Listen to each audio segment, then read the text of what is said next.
नमस्कार, एक न्यूज़ 24 देख रहे हैं आप और मैं हूं आपके साथ स्नेहा मनु। जैसा कि आपको पता था कि पिछले दिनों पटना की सड़कों पर बीपीएससी को लेकर के, नॉर्मलाइजेशन को लेकर के छात्रों का जो उग्र प्रदर्शन था वो साफ तौर पर आपने देखा होगा।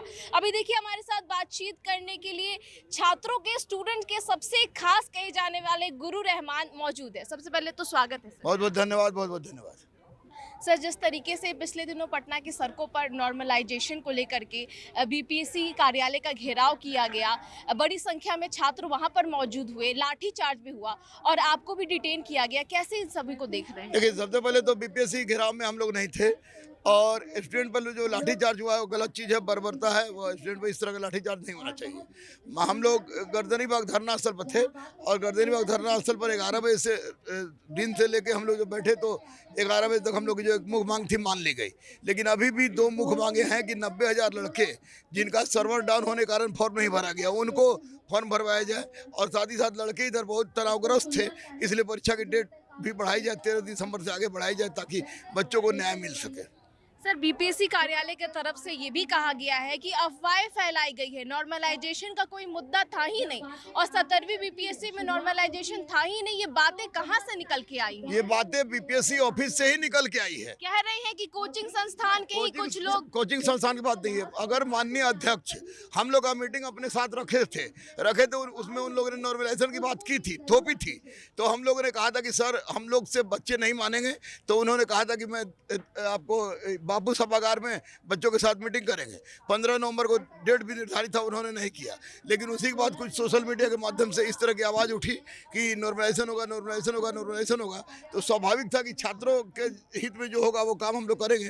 तो छात्र जो परेशान थे और बीपीएससी ऑफिस में पिटा गए थे, तो वैसी परिस्थिति में गर्दनीबाग धरना स्थल पर जहाँ से अपने अधिकार की मांग की जा सकती है, उसके लिए मैं गया। 11 बजे हमसे पहले खान आपको डिटेन किए गए, उसके बाद मैं डिटेन किया गया, लेकिन उनको 10 बजे और हमको 11:05 में हमको गर्दनीबाग थाना से छोड़ दिया गया मजिस्ट्रेट खान के सामने। और किसी तरह की कोई दुर्व्यवहार ना तो पुलिस प्रशासन के द्वारा हुआ और ना ही प्रशासन के द्वारा। सबको ग्रेट सैल्यूट है और सबसे बड़ा सैल्यूट माननीय मुख्यमंत्री को है कि उन्होंने आपको एनसीएल का मुद्दा हो, ईडब्ल्यूएस का मुद्दा हो या नॉर्मलाइजेशन का मुद्दा हो, उसको सुन लिया। साथ साथ मुख्यमंत्री से अनुरोध है कि वो 80,000 बच्चे जो फॉर्म नहीं भरे हैं उनके लिए रीओपन करवाएं और परीक्षा की तिथि में थोड़ा बढ़ाव जरूरी है।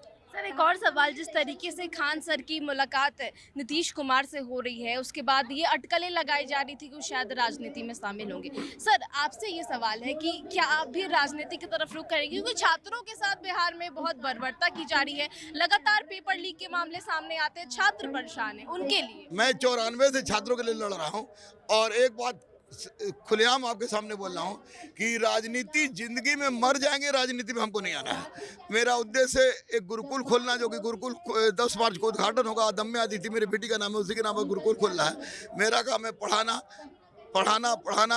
अगर मैं गुरु होकर बच्चों की मांग को मनवाने में सक्षम हूँ तो निश्चित रूप से किसी भी परिस्थिति में राजनीति में जाने का प्रत्यक्ष परोक्ष कोई मुद्दा नहीं है।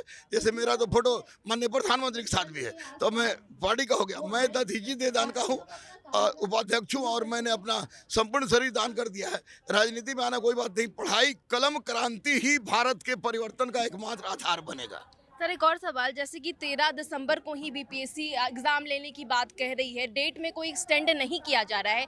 ऐसे में छात्रों में काफी असंतोषजनक की स्थिति फैली हुई है, तो छात्रों को लास्ट मोमेंट में आप क्या मैसेज देंगे? मैं तो माननीय मुख्यमंत्री से अनुरोध करूंगा कि वो पहले 13 दिसंबर को डेट बढ़वा दें, क्या कि बच्चे बहुत व्यथित हुए हैं।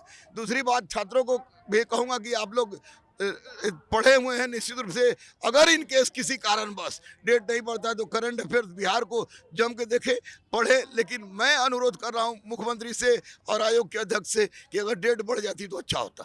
क्या लगता है सर, डेट बढ़ेगी? सरकार मांगेगी इस मांग? सरकार तो पूरी तरह से तैयार ही रहती है। सरकार को पता कहाँ रहता है। आयोग के अध्यक्ष लोग अपने आप में निष्ठुरता दिखाते हैं। अगर ये लोग डायरेक्ट मुख्यमंत्री से कहें तो उस तरह परिस्थिति में बात मानी जाएगी।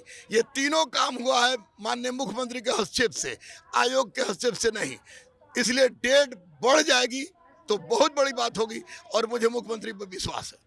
चलिए, बहुत बहुत शुक्रिया सर हमसे बातचीत करने के लिए। तो ये थे गुरु रहमान। आपने देखा देखा होगा कि बीपीएससी के मुद्दे को लेकर के, नॉर्मलाइजेशन के मुद्दे को लेकर के लगातार छात्र सड़कों पर उतर रहे थे। हालांकि उनकी मांग अब मान ली गई है। अब दूसरा मुद्दा ये है कि डेट को एक्सटेंड किया जाए और फॉर्म को फिर से रीओपन किया जाए। अब देखना होगा कि सरकार इस मुद्दे को लेकर के क्या रुख अपनाती है। तमाम खबरों के लिए बने रहे एक न्यूज़ 24 के साथ। नमस्कार।